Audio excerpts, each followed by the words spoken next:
सा स्वर गूंज रहा हो, कानों में केवल यही बात, राधे श्याम राधे श्याम राधे श्याम, और तब प्राण निकले,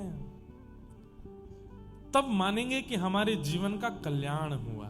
धनवान होना, कल्याणवान होना, कल्याण होना निश्चित नहीं है कि धनवान का कल्याण हुआ, संपत्तिवान का कल्याण हुआ, सुंदर पत्नी मिलने वाले का कल्याण हुआ, सुंदर बच्चे होने वालों का कल्याण हुआ। नहीं, कल्याण उसका हुआ जिसने जीवन में जन्म लेने के बाद पुनः जन्म की स्थिति छोड़ी नहीं, उसका कल्याण हुआ। दोबारा जन्म हुआ ही नहीं, उसका कल्याण हुआ। हम सब कितने जन्म ले चुके हैं क्या पता, और कितने और लेने वाले हैं। तो बस ये कथा ही एक माध्यम है जो जन्म के पुनः पुनः आगमन को एक बार में रोक सकती है। ये अंतिम होना चाहिए हमारा। तो पहला उद्देश्य हमारा यही हो कि हमारा अंतिम जन्म, इसके बाद हमें आना नहीं है इस संसार में।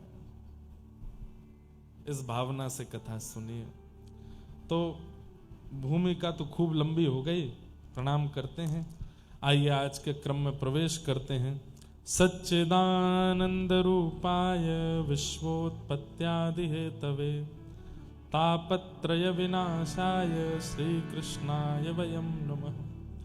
यं प्रव्रजन्तमनुपेतमपेत कृत्यं द्वैपायनो विरह कातर्या जुहाव पुत्रेति तन्मयतया तर्वोऽभिनेदु तम सर्वभूत हृदय मुनिमानतोऽस्मि।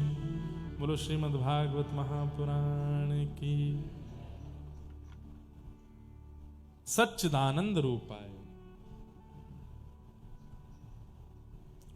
भगवान के तीन रूप हैं, सत्य, चैतन्य और आनंद। स्वरूप अनेक हैं भगवान के, कहीं सुदर्शन चक्रधारी हैं, कहीं गिरवरधारी हैं, कहीं वंशीधारी हैं, लेकिन इतने स्वरूपों के रूप तीन ही हैं, सत्य, चैतन्य और आनंद। तो सबसे पहली बात, ठाकुर जी सत्य हैं, इसलिए उनको कभी भी मिथ्या नहीं मानना चाहिए। दुनिया से आप कुछ भी छुपा लीजिए, पर ठाकुर जी से कुछ नहीं छुपा है, यह विश्वास आपके चित्त में रहना चाहिए। ठाकुर जी का पहला स्वरूप क्या है? सत्य। ठाकुर जी का दूसरा स्वरूप क्या है? चैतन्य। जड़ नहीं है ठाकुर जी, पाषाण नहीं है, मूर्ति नहीं है, चैतन्य है। जैसे हम चैतन्य हैं, चल फिर रहे हैं, उठ रहे हैं, बैठ रहे हैं, खा रहे हैं, पी रहे हैं, हंस रहे हैं, ये सारी चैतन्यता जिनके चित्त में विराजमान, वो है ठाकुर जी। ठाकुर जी चैतन्य है, सत्य, चैतन्य, और तीसरा ठाकुर जी का स्वरूप है आनंद। ठाकुर जी आनंद देते। यहां 7 दिन कथा सुनेंगे आप। आज पहले दिन की सुन के जाएंगे, कल फिर मन होगा कथा सुनने चलें, परसों फिर मन होगा कथा सुनने चलें। ये मन क्यों हो रहा है बार बार? बोले अच्छा लगा कथा में। ये अच्छा जो ठाकुर जी की कथा में, ठाकुर जी के दर्शन में, ठाकुर जी के धाम तीर्थ यात्रा में जो अच्छा लगता है, वो सुख नहीं है, वो आनंद है। वो आनंद है, और वो आनंद ही श्री कृष्ण है। जो यहां कथा में आप लोगों को अनुभूति हो रही है, ये अब नीचे बैठे हैं, फर्श पे बैठे हैं, कोई बहुत अच्छे फर्श तो नहीं है, ठोस फर्श है, पीछे कोई ट्रैक भी नहीं है, हमारे तो फिर भी एसी लग रहे हैं, आप तो ऐसी पंखा में बैठे हो। इतनी अव्यवस्था में भी प्रसन्नता है, ये आनंद है, ये सुख नहीं हो सकता। यही कथा का पंडाल नहीं होता, कथा का मंच नहीं होता, यहां कोई सांसारिक क्रिया चल रही होती तो आप बैठ नहीं पाते नीचे। आप बोले भाई कुर्सी हो तो दिलवाओ, नीचे नहीं बैठ सकते। क्यों? व्यवस्था से मिलने वाला जो सुख है वो सुख कहलाता, पर अव्यवस्था में भी जो सुख दे वो आनंद है। ये आनंद ही कृष्ण है। तो भगवान के 3 स्वरूप हैं, सत्य, चैतन्य और आनंद। इन 3 चीजों को, इन 3 भावों को चित्त में व्यवस्थित रखिए। पहली बात, तुम जानत सब अंतर्यामी। ठाकुर जी सब जानते हैं, उन्हें सब पता है। तुम जानत सब अंतर्यामी, सब पता है ठाकुर जी को। यह विश्वास चित्त में रखिए कि उन्हें सब पता है। आपको सत्य बता रहे हैं। भक्ति मार्ग में प्रवेश आपका यहीं से हो जाएगा कि आप ये विश्वास चित्त में रखते हैं कि उनको सब पता है। कई लोग मंदिर इसलिए जाते हैं, उनको लगता है ठाकुर जी को पता नहीं है मेरी परिस्थिति क्या, मैं बता के आऊं। नहीं, वो सब जानते हैं, उन्हें पता है।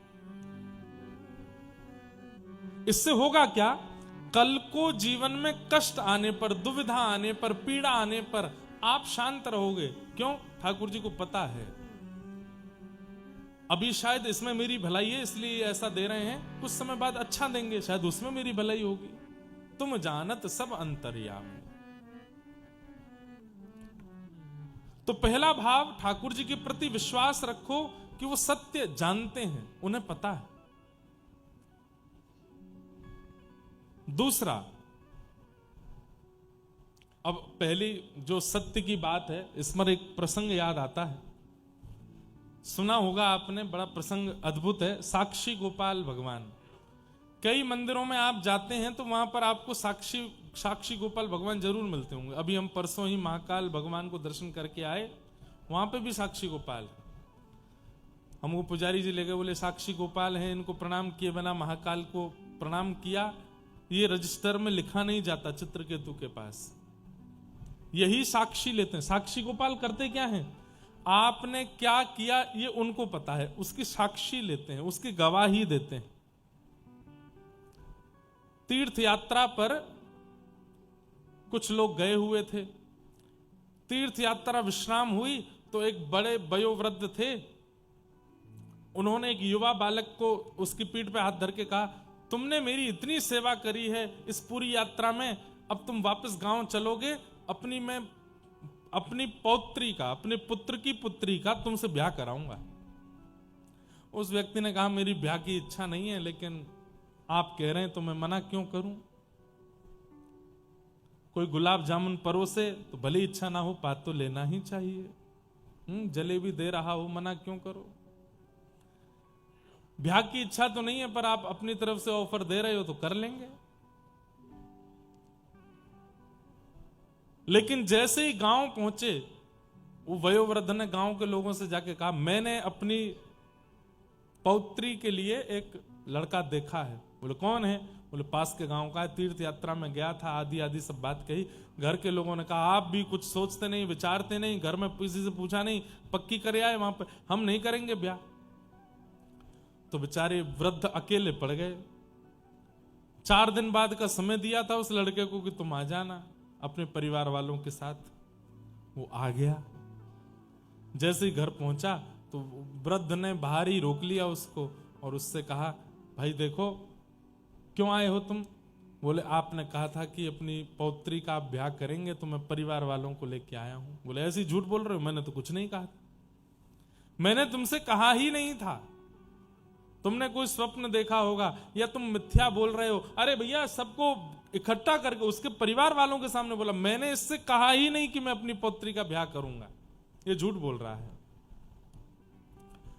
वो लड़का रोने लगा, उसने तो पूरे हाथ पांव बांध लिए, बोले मैं ब्याह नहीं करूंगा, लेकिन मैं ये बात साबित करके रहूंगा कि आपने कहा था, आप झूठ बोल रहे हो। गांव के सरपंचों ने बुला करके कहा, बोले भैया क्या बात है? उसने कहा कि इन्होंने मुझसे कहा था कि अपनी पौत्री का ब्याह करेंगे, अब मना कर रहे हैं। तो गांव के लोगों ने कहा, भाई देखो, अब कौन सत्य बोल रहा है, कौन झूठ बोल रहा है, ये तो कोई तीसरा व्यक्ति बतावेगा तो बात पता चलेगी। जब आपने इनसे कहा था कि आप अपनी पौत्री का ब्याह करेंगे इनसे, तब किसी ने सुना था? तो जो और भी लोग गए थे यात्रा पे, वो सब लोग भी मना कर दिए, नहीं हमने तो नहीं सुना था। तो उस लड़के ने कहा, अरे आधी रात हो रही थी, सब सो रहे थे, कोई नहीं जागा था, बस मैं और ये थे। बोले अब ये तो तुम ऐसी बात कर रहे हो कि हम कोई इस पे कार्रवाई कर ही नहीं सकते, कोई तीसरा व्यक्ति लेकर के आ जाओ जिसने सुनी हो तो हम मान जाएंगे। तब उसने अचानक से एक बात बोली, हाँ एक ने सुनी है। बोले कौन? बोले जब हम रात्रि में सो रहे थे तो गोपाल जी का मंदिर था, वो गोपाल जी सुन रहे थे। घर के सब गांव के पंचायती सब हंसने लगे। बोले गोपाल जी सुन रहे थे? बोले हाँ उन्होंने सुना है। बोले एक काम कर, सब एक दूसरे को ऐसे आंख मारने लगे, बोले कि अब इसको फंसा देते हैं काम में, तो आप अपनी पौत्री का ब्याह कहीं और कर देना। बोले क्या? बोले हाँ भाई, किसने सुनी थी बात तुम्हारी? बोले गोपाल जी ने। बोले तू एक काम कर, गोपाल जी को लेके आ, अगर गांव के सामने उन्होंने गवाही दे दी तो तेरा ब्याह हम इससे करा देंगे। सब बोले गोपाल जी कभी बोलेंगे ही नहीं। लेकिन उसको इतना विश्वास था ठाकुर जी के ऊपर, चल दिया। और महाराज कितने दिन लगा करके वृंदावन आया उड़ीसा से, और आकर के ठाकुर जी से कहा, ठाकुर जी मुझे ब्याह करने की बहुत इच्छा नहीं है, पर मैं केवल इतना चाहता हूं कि वो व्यक्ति झूठ बोल रहा है इसका पूरी दुनिया को पता चले। और दूसरी बात, मैंने जब कहा कि आपने बात सुनी है तो सब हंस रहे थे, तो सबको ये बात बता दीजिए कि आपने सुनी थी, उन्होंने कहा था कि वो अपनी पौत्री का ब्याह करेंगे। ठाकुर जी तो ऐसे ही बैठे रहे, कुछ नहीं बोले। उसने मक्खन का भोग लगाया, ठाकुर जी को माला पहनाई, ठाकुर जी को इत्र लगाया। बोले आप बोलते क्यों नहीं हो, कुछ बोल दीजिए ना। हाँ, अपना काम होता तो नेक में ही बोल पड़ते, अब मेरे काम बनना है तो क्यों बोलोगे? ठाकुर जी से ऐसे वार्ता करने लगा। देखिए नाथ, आप बोलो चाहे मत बोलो, पर मैं ये जानता हूं कि आपने सुना है। बिन पग चले ही सुने ही बिन काना, मैंने सुना है कि आप सुनते हैं। तीसरा कोई नहीं था जिसने सुना था, आपने सुना था। कृपा करके चलिए ना मेरे गांव। रात्रि का समय हो गया, मंदिर बंद हो गया, पुजारी जी ने पर्दे आदि लगा दिए, बाहर देली पे बैठ के सिर पटकने लगा। बोले क्यों नहीं बोल रहे हो? नामदेव के लिए आप प्रकट हो गए थे, सूरदास के लिए प्रकट हो गए थे, सक्कूबाई के लिए प्रकट, मेरे लिए क्यों नहीं बोल रहे? मैं कुछ और नहीं चाहता, केवल बोल दीजिए कि आपने सुना था।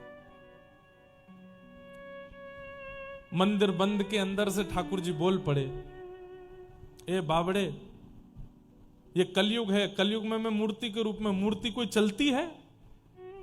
मूर्ति चलती नहीं। बाहर से वो भक्त बोला, तो वो बोलती भी तो नहीं है मूर्ति, आप बोल कैसे रहे हो?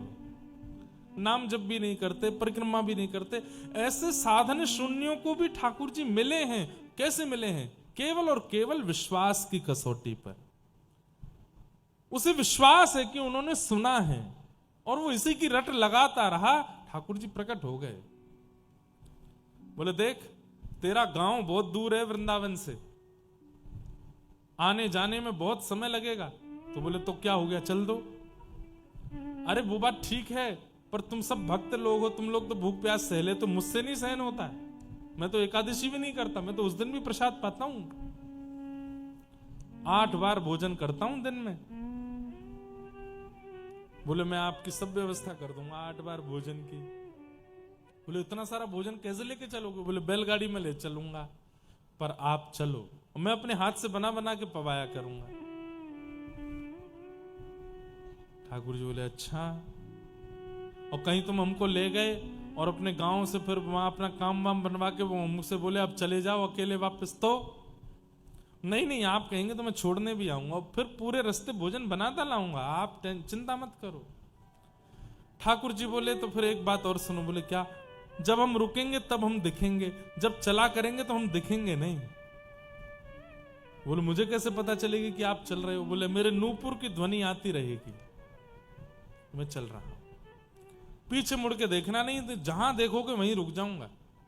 तो ठीक है। क्यों? ललित गति विलास वल गुहास। ठाकुर जी सीधे नहीं चलते, मटक मटक के चलते हैं, टेढ़े मेढ़े चलते हैं, उछल उछल के चलते हैं। और उस झांकी को कहीं इसने देख लिया तो गांव पहुंचने से पहले ही पधार जाएगा। इतने सुंदर लगते हैं ठाकुर जी चलते हुए। बोले कि इसने अगर मुझे देख लिया तो ये वहीं इसका जीवन अंत हो जाएगा।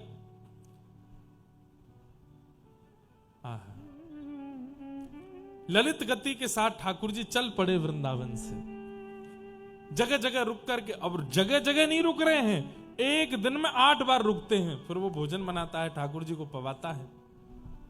बड़े विचित्र हैं ठाकुर जी। एक लीला सुनाऊं। श्रीनाथ जी जब गोवर्धन से उदयपुर, अभी ठाकुर जी उदयपुर के पास में विराजमान, श्रीनाथ जी आज से 500 साल पहले गिरिराज जी में जतिपुरा के पास में ऊपर मंदिर में विराजते थे। गिरिराज जी की परिक्रमा करते हैं तो गिरिराज जी के पर्वत के ऊपर जो श्रीनाथ जी का सफेद मंदिर दिखता है, उसी में श्रीनाथ जी विराजते थे। 500 वर्ष पहले औरंगजेब के आक्रमण के कारण ठाकुर जी और एक अजब कुमारी नाम की भक्ता हुई राजस्थान में, उसके लिए ठाकुर जी वहां चले गए। तो जगह जगह ठाकुर जी के पड़ाव पड़े। कोटा में भी चरण चौकी है, ठाकुर जी कुछ दिन वहां रहे, जोधपुर में भी रहे, उदयपुर में भी रहे, कुछ कुछ दिन कुछ कुछ साल सब जगह रुकते हुए, प्रसाद आरोगते हुए सब जगह से फिर नाथ द्वारा पहुंचे। ध्यान से सुनिए सब लोग, इधर देखो। तो जोधपुर के पास में उससे पहले अष्टयाम ठाकुर जी का भोग लगता था। जैसे सुबह 8:30 बजे बाल भोग लगना है, तो 8:30 बजे जिस नगर में पहुंचते थे ठाकुर जी, उस नगर के लोग बाल भोग तैयार करते थे, ठाकुर जी को पवाते थे। कुछ टोलियां आगे चल के बता देती थी इतने बजे तक श्रीनाथ जी आएंगे, आप लोग राजभोग तैयार कर लो। शुद्ध पवित्र स्थिति में राजभोग तैयार होता था, ऐसे चलते थे। तो एक बालक था, उसने कथा में सुना था कि ठाकुर जी के लिए कुछ भी अर्पित करोगे तो ठाकुर जी प्रेम से अर्पित की गई वस्तु को स्वीकार करते हैं। बड़ा ठाकुर जी का भक्त। आज उसको जब सुनाई दिया कि श्रीनाथ जी ब्रज से राजस्थान आ रहे हैं और हमारे गांव से निकलेंगे, तो उसने सोचा कि सब भोजन बना रहे हैं, सब प्रसादी बना रहे हैं, मैं छोटा बालक मैं क्या बनाऊं। तो उसने कील हथौड़ी से ठोक करके सुंदर ठाकुर जी के लिए चौकी बनाई कि ठाकुर जी पाएंगे तो थाल रखेंगे कहां पर। अब उसको ये नहीं पता था कि थाल रखने की चौकी होगी, सब संगी लेके चल रहे हैं, लेकिन उसने बड़े भाव से एक चौकी बनाई। अब छोटे से बालक ने बनाई बनवाई जैसे भी हो, ज्यादा बढ़िया नहीं थी, मतलब ऐसी थी कि उस पर थाल रखें तो वो चौकी ऐसे हिलती थी, लेकिन उसने बनाई बड़े प्रेम से। ठाकुर जी का रथ जैसे ही उस गांव में पहुंचा, गांव के लोग सामग्रियां लेकर के पहुंचे। पीछे चांदी की सोने की चौकियां ठाकुर जी की रखी थी, जैसे ही ला करके रखी तो ठाकुर जी ने गुसाई जी से सर हिला के मना कि इस पे नहीं पाएंगे। बोले तो एक भगत ने चौकी बनाई है, बोले क्या हो। बोले जय जय, आपकी तो प्रिय चौकी चांदी और ये सोने की चौकी है, इसमें ही पाते हो आप। बोले नहीं, अब वो लेके आओ, उसमें पाएंगे। तो गुसाई जी ऐसा भी करते थे कि कहीं कहीं ठाकुर जी की आज्ञा हो जाती थी, उसके थाल में पाना है, उसके बर्तन में पाना है, तो उसको ठाकुर जी को पवा के प्रसादी करके उस भक्त को ही वापस कर देते थे। हल्ला मचाएगा, बोले हाँ भाई, ये अमुक नाम का कोई बालक है, इसने चौकी बनाई है। वो बालक पीछे खड़ा था चौकी लेकर के, वो रोने लगा, अरे मेरी चौकी मंगाई। बोले ठाकुर जी कह रहे तुम चौकी लाओ। उसने चौकी दी, और चौकी के अंजर पंजर सब ढीले ढाले थे, ज्यादा बढ़िया अच्छे से बनी नहीं थी। अब ठाकुर जी का थाल हमारी तरह थोड़ी होता छोटा, खूब बड़े बड़े थाल होते हैं, उसमें भी वजन होता है खूब, कम से कम 6-7 किलो वजन तो थाल में होता ही है। ये मोटे मोटे लड्डू, खूब सारी रोटियां, खूब सामग्री सब पाते हैं। वो थाल जैसी रखी, वो चर चर चर आवाज करने लगी चौकी। गुसाई जी बोले जय जय, मुंह तो लगा थाल रखते ही कहीं पधार नहीं जाए चौकी। बोले नहीं नहीं, यही पे पाऊंगा, धरो। ठाकुर जी ने प्रेम से आरोगा, गुसाई जी पकड़ के बैठ गए, बोले कि मैं पकड़ के बैठा हूं, आप पाओ। बोले नहीं नहीं, छोड़ दो इसको, झूलने दो, झूलती वही चौकी पे पाऊंगा। प्रेम से ठाकुर जी ने प्रसाद अरोगा। अरोगने के बाद गुसाई जी प्रसन्न तो बहुत हुए, फिर उस बालक को बुलाया, बोले लो ठाकुर जी ने प्रसादी कर दी चौकी, अब तुम इसको रखो। अब वो बालक तो बड़ा प्रसन्न, चौकी में से अद्भुत सुगंधी आ रही थी। ठाकुर जी आगे निकले, अगले पड़ाव पर जहां प्रसाद होना था, जैसे ही ठाकुर जी प्रसाद के लिए रुके, चांदी और सोने की चौकी धरी। ठाकुर जी बोले ना, वही चौकी मंगवाओ। गुसाई जी बोले वो तो हम छोड़े आए पिछले काम में। बोले तो मैं बोझ नहीं यार, उसको मंगवाओ। गुसाई जी बोले जय जय, बात चौकी में कहा है ऐसो, कोई नग नहीं लगे, चांदी नहीं लगो। बोले नहीं, मुझे नहीं पता, मुझे वही चौकी मंगवाओ। फिर से महाराज वही चौकी मंगवाई गई। उस बालक से कहा ठाकुर जी को तुम्हारी चौकी भाग गई है।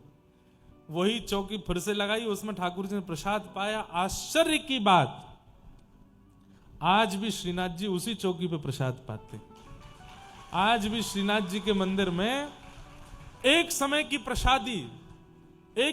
प्रसादी ठाकुर जी की आज भी उसी चौकी पे ही आती है, उसी पे ही पाते हैं, झूलती वही चौकी है। अब तो हमने दर्शन तो नहीं किया, पर सुना है उसका भाव। आज भी उसी चौकी पे पाते हैं ठाकुर जी। कितने प्रेमी हैं ठाकुर जी, कैसा प्रेम है उनके चित्त में। तो वो भक्त ठाकुर जी को लेकर के उड़ीसा गया, रास्ता भर प्रसाद बनाता गया, छम छम आवाज आती थी। जैसे ही उड़ीसा पहुंचे तो नूपुरों की आवाज आनी बंद हुई। उसने पीछे मुड़ के देखा तो ठाकुर जी वहीं स्थिर हो गए। बोले हमने मना किया था मत देखो। बोले आवाज ही नहीं आ रही नूपुर की। ठाकुर जी बोले समुद्री रेत घुस गई है नूपुरों में इसलिए नहीं आ रही आवाज। बोले जय जय। महीना भर चल के आए हो, 8-8 बार भोजन प्रसाद पाते हुए आए हो, थोड़ी दूर मेरा गांव बचा है, चल दो ना नेक। ठाकुर जी बोले हमने कहा था कि हम स्थिर हो जाएंगे, हमको देखोगे तो, अब हम इससे आगे नहीं जाएंगे। और ठाकुर जी इसी अवस्था में स्थिर हो गए। उसने कहा अब क्या करें। बोले तो हम इतनी दूर से चल के तेरे गांव तक आ गए, अभी 2-4 किलोमीटर तेरे गांव वाले नहीं आ सकते यहाँ पे, बुला ला उनको। गांव में गया, पंचों से जाके हल्ला मचा दिया। बोले कि मैंने कहा था, तीसरे जिस व्यक्ति ने बात सुनी वो आ गए हैं, चलो। बोले तीसरा व्यक्ति तो तूने गोपाल जी बताया। तो बोले हाँ, तो गोपाल जी आ गए। गांव के लोग आश्चर्यचकित हो गए, दौड़ करके जाके देखा, आहा त्रिभंग ललित श्याम सुंदर खड़े हैं।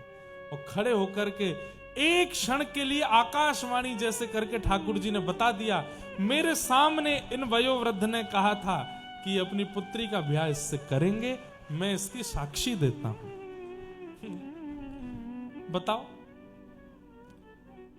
मतलब अगर ठाकुर जी साक्षी नहीं देने जाते तो क्या तीनों लोग लुट जाते ना।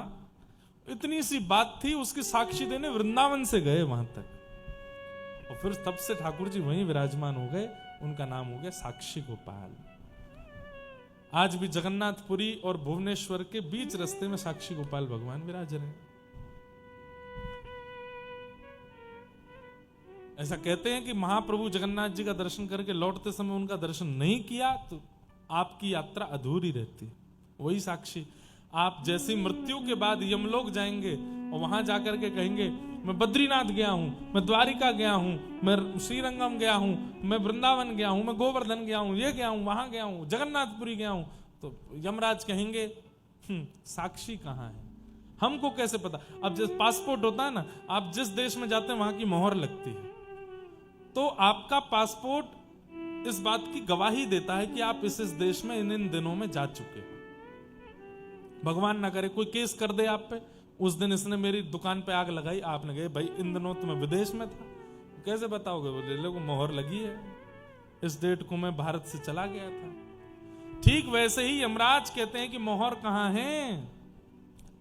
तुरंत आप आंख बंद करके साक्षी गोपाल भगवान के अगर दर्शन किए होंगे तो उनका स्मरण कर लेना, हे साक्षी गोपाल भगवान आइए बता दीजिए। तब साक्षी गोपाल भगवान आते हैं, पूरा खर्रा बताते हैं। बचपन में पिताजी के साथ वहां गया था, मौसी के साथ वहां, बुआ के साथ वहां, इतने गंगा स्नान, इतना ये, इतना वो, इतना ये, इतना ये सब इसने किया। इतना मिला करके इतनी यात्राएं इसने जीवन में की। ऐसे गोपाल जी।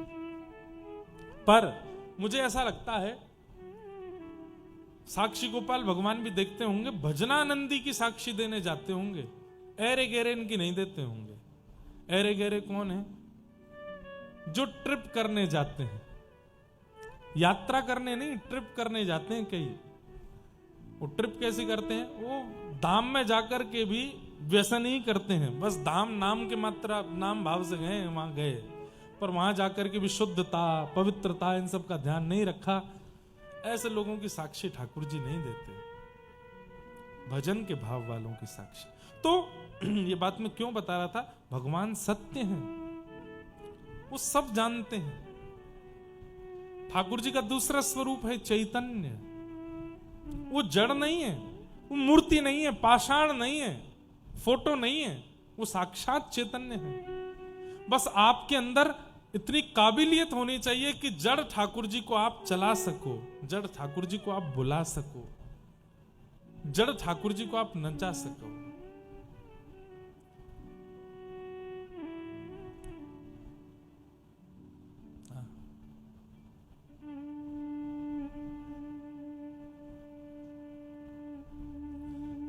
ठाकुर जी बोल सके, चैतन्य। और अंतिम है आनंद, ठाकुर जी आनंद स्वरूप है, आनंद देते हैं। ठाकुर जी सुख देते हैं, आनंद देते हैं। ऐसे ठाकुर जी को हम बारंबार प्रणाम करते हैं। हाँ। अब ये बजा रहे हैं तो मन हो रहा है मैं गा दूं। मनमोहन तुम्हें रिझाऊं, वो तो है नित नए लाड लड़ाऊं, बसा करने छिपा करने बसा करने। सब लोग गाओ। छिपा ओ बसा करने छिपा करने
छिपा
ओ फिर चाहे मैं मर जाऊं, फिर चाहे मैं मर जाऊं, फिर चाहे मैं मर जाऊं, फिर चाहे मैं मर कैसे बसा कर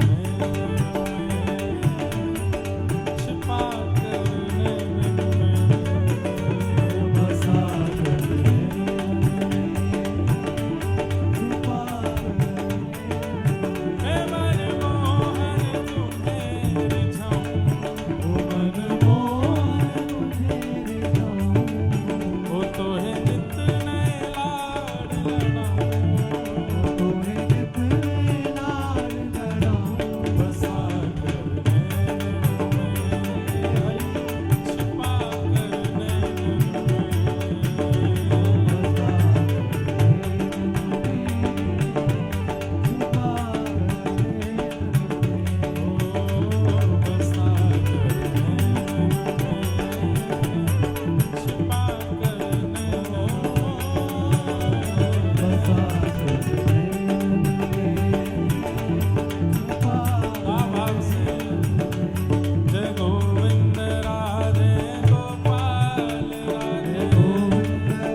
first impression is the last impression. पहले दिन ही ठाकुर जी इम्प्रेस हो जाएंगे तो बाकी के 6 दिन इम्प्रेस ही रहेंगे। भुजा उठा करके और जो बैठे बैठे गा रहे हैं वो इतने ऊंचे स्वर में गाओ ठाकुर जी आनंदित हो जाए। गोविंद राधे गोपाल राधे गोविंद राधे गोपाल राधे हरि गोविंद राधे गोपाल राधे गोविंद राधे गोपाल राधे हरि गोविंद राधे गोपाल राधे हरि गोविंद राधे गोपाल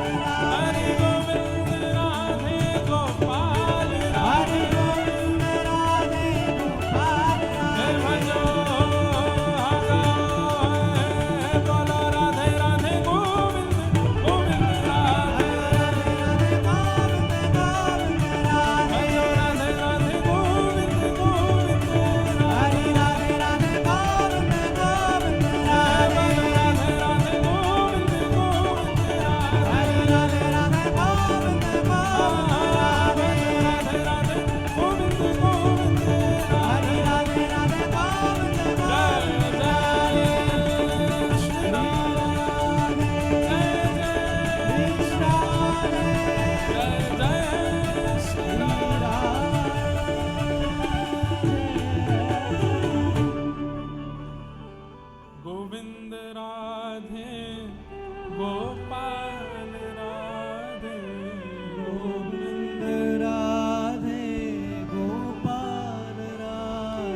हरि गोविंद राधे गोपाल राधे